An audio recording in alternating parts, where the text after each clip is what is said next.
Hello, Pisces. Thank you so much for joining your monthly reading. Today, we're going to do your October monthly energy check. As usual, we're going to use Oracle of the Mythic Heroes and Oracle of the Celestial Deities. Meanwhile, if you are a sun sign, moon sign, or rising sign in Pisces, this could be the reading for you. All right. First of all, let's shuffle Oracle of the Celestial Deities. Let's have a look at what is your current energy, what could be blocking you, and also what could be helping you during this period of time, right? Thank you so much. Universe, give us some guidance for our Pisces, all right? All right, here we go. First card, Pisces, Vulcan. Productivity, okay. Humbleness. What could be hindering your growth? We're seeing Persephone, okay. What could be helping you during this period of time is Pluto. Wow. It's interesting, like in this month's reading, because I was already recording other readings for other zodiac signs and also pick a card reading. There is a very strong theme of Pluto actually this month.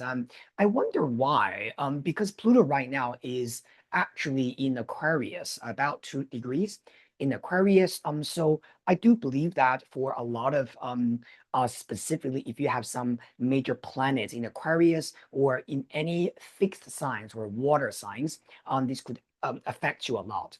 Now, Pluto energy, generally speaking, has a lot to do with transformation, change, releasing the past, letting go of your past and how you want to move forward. Specifically, in this reading, okay, we got Pluto and Persephone sitting together. Now, this could be a very specific message for some of you guys. Again, this is a general reading, so if this doesn't apply to you, just skip this part. If you are in a relationship with someone, or there's someone that you tend to have this kind of like back and forth thing with, I do have to tell you that there's a reason why.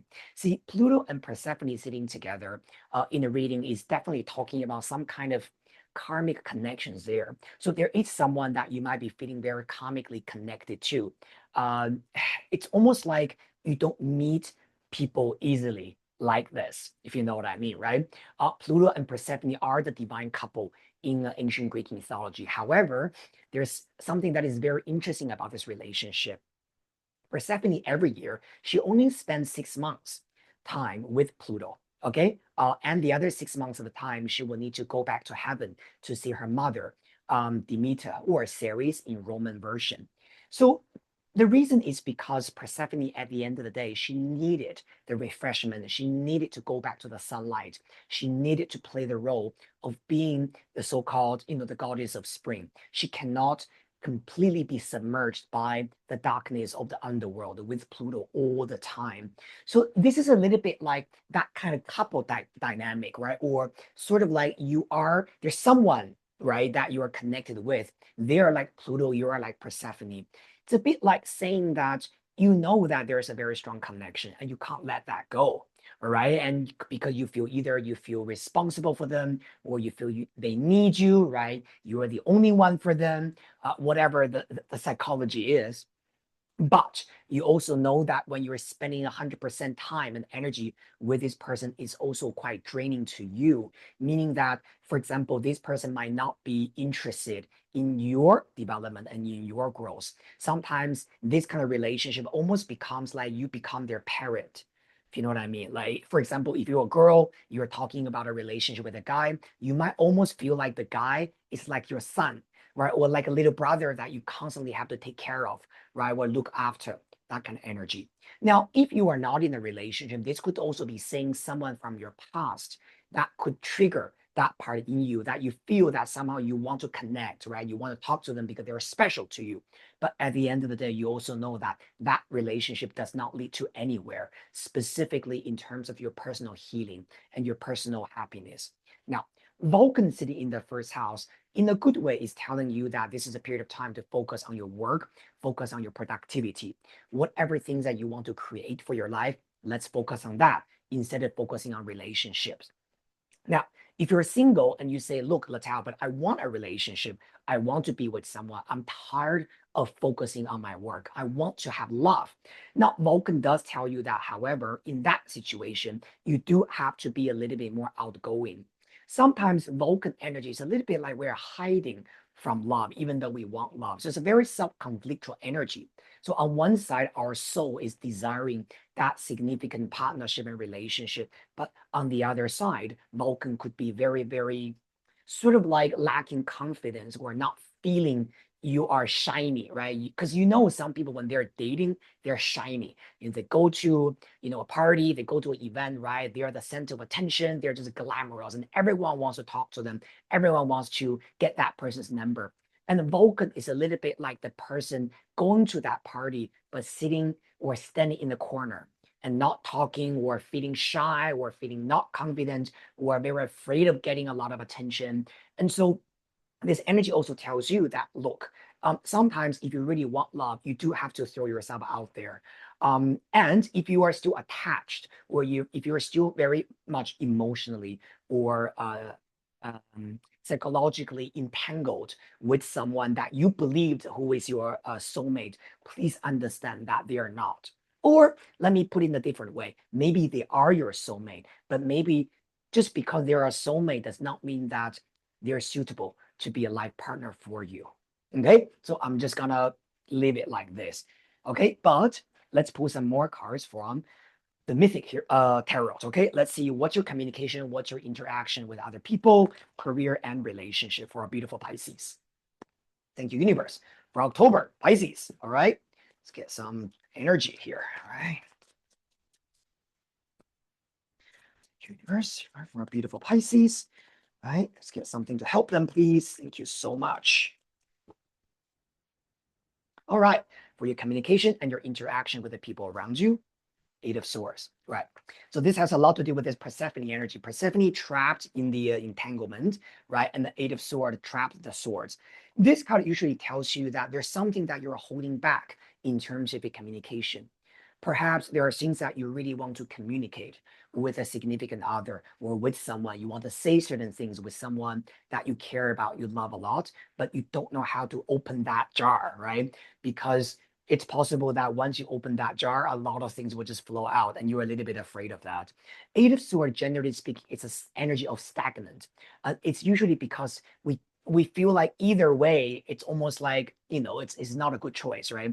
If I say it, then things could just go wrong. If I don't say it, then I feel also, I really want to get it out. So this card usually tells you that there's something that is a little bit kind of like stuck in your communication. Now, whether you should let it out or not, give me a minute. I will put it in more cards to tell you. But there is definitely some kind of communication blockage in there. Could also be saying that maybe it's because someone is far away from you, right? There are more different scenarios why you feel communication is blocked. Maybe it's a long distance thing. Maybe it's because even if it's, they're next to you, but you might be feeling that, it's difficult to let it out. Maybe they're not ready to hear it, right? Whatever that is. Now, for your work, we have got strength. Okay. Now, strength card in work usually is talking about the sense of, let's say, patience that we might need, right, in our career. Maybe things have been a little bit slow and you do have to pour out and invest a lot of energy into your work at this moment, but you are patiently waiting for the reward or for the validation, for the reciprocation. Now, however, with Vulcan cut on top, I do think that this month it's okay that we're becoming a little bit low key. It's okay that we are working humbly. It's okay that we're just like laying low a little bit, right? And just do what we need to do for our work. Maybe you're really pouring a lot of energy into your productivity, but you are not seeing the glamour yet, but it's okay this month, okay? For a Pisces, take your time.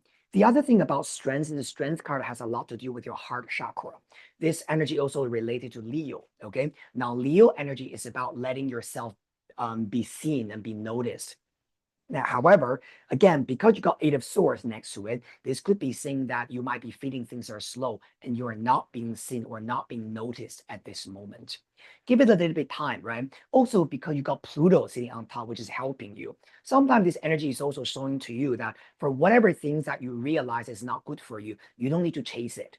All right, you don't need to chase it based on your personal fear or, oh, if I chase it, then if I don't chase it, then I'll just have nothing, right? So I must chase it even though I know it's not good for me.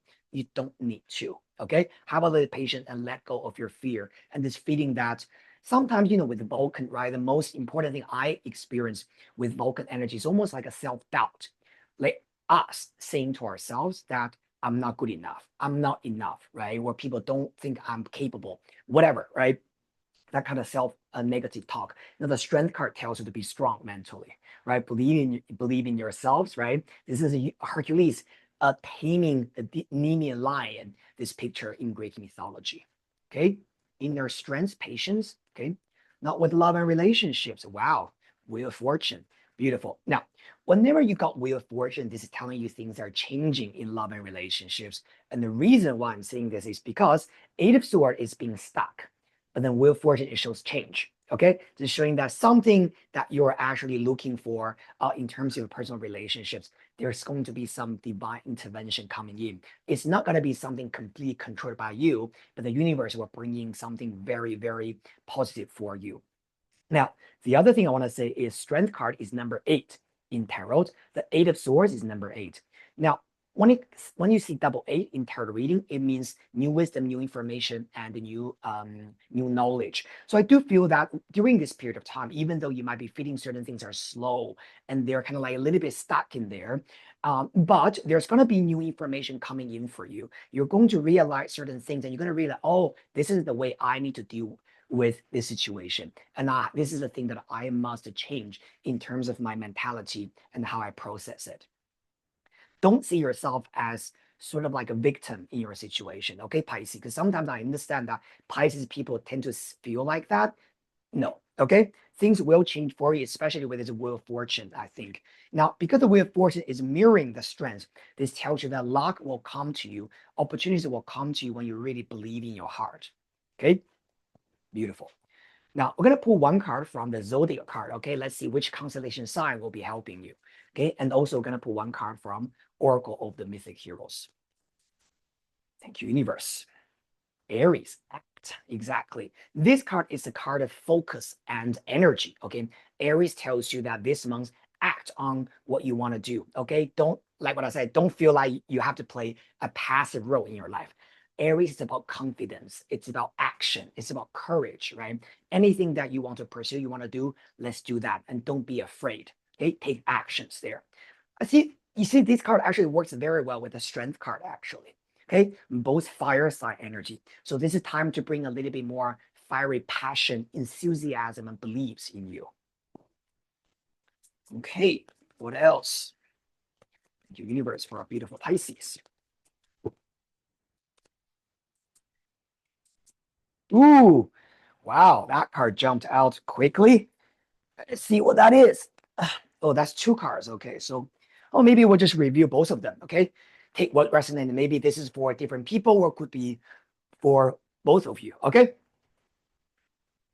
Okay, we got Chiron knowledge. Okay, learning, and we also have got Sirens cleansing. Okay.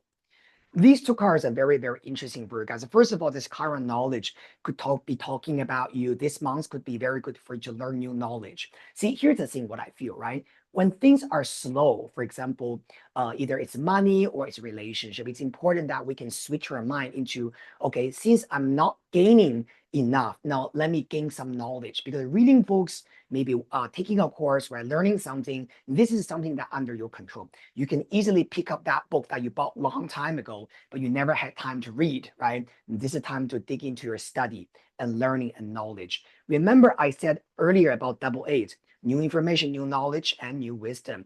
This is actually the time of learning, Pisces. Okay. Now, the other thing actually I'm seeing here is the Sirens cleansing. Also remember what I said about this Pluto Persephone thing, right? Whatever that is no longer healthy for you, let that go, cleansing that. Sometimes this Sirens energy could also be saying that you got to be careful with the people saying things around you, but distracting you. Sometimes, people have the good intention. They might tell you things, oh, you should do this, you should do that. But the problem is that they don't really know your situation. They don't really know what you're going through. They can only tell you things based on their personal life, their personal perspective. This Siren card tells you that get rid of those distracted voices, what people are thinking about, what their opinions are, what their expectations are. Remember, Aries is about you. It's your action, your beliefs, and what you want to do. So this month, I would say that Possibly, okay, for a lot of Pisces people, it's a very self-focused time, okay?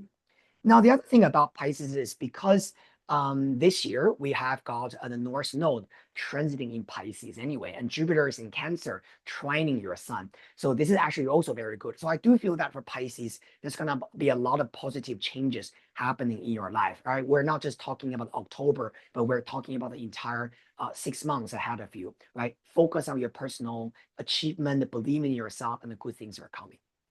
Thank you so much, Pisces. This is a reading for you for October. If you enjoyed the reading, remember to subscribe to my channel, like it, and share it with the people you care about. And I'll see you very soon in the next reading session. Bye.